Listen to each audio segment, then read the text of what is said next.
ఈ పథకం ద్వారా ఇందిరా జీవిత బీమా పథకం, ఈ పథకం ద్వారా స్వయం సహాయక సంఘాల్లోని దాదాపు 63.86 లక్షల మంది మహిళా సభ్యులకి జీవిత బీమా సౌకర్యం కల్పిస్తున్నాం.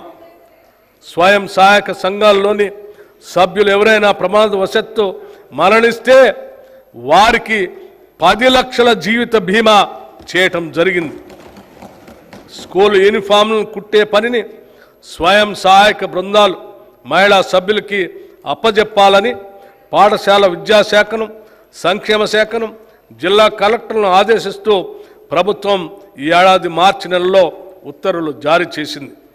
మహిళా శక్తి ప్రారంభోత్సవ కార్యక్రమంలో రాష్ట్ర ముఖ్యమంత్రి వర్యులకు అందిన అభ్యర్థన మేరకు స్కూల్ యూనిఫామ్లో కుట్టు ఛార్జీల్ని జతకు 50 రూపాయల నుండి 75 రూపాయలకు పెంచడం కూడా జరిగింది. దీనివల్ల 29,680 మహిళా సభ్యులకు సుమారు 50 కోట్ల రూపాయలు లబ్ధి చేకూరుతుందని అంచనా.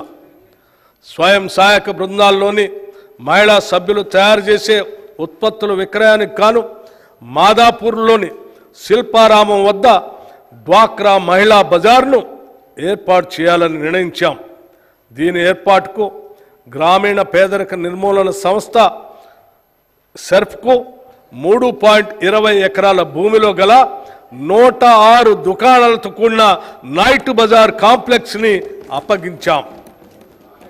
మహిళల ఆర్థిక స్వావలంబన సాధించినప్పుడే వారు నిజమైన సమానతను సాధిస్తారు. పైన పేర్కొన్న పథకాలన్నీ కూడా ఈ దిశగా మహిళలను బలోపేతం చేసేవే. సంక్షిప్తంగా చెప్పాలంటే మా ప్రభుత్వం 1 కోటి మంది మహిళలను కోటీశ్వరులు చేసేందుకు కంకణం కట్టుకుంది. పంచాయతీరాజ్ మరియు గ్రామీణ అభివృద్ధి శాఖకు ఈ బడ్జెట్లో 29,816 కోట్ల రూపాయలు ప్రతిపాదిస్తున్నాం.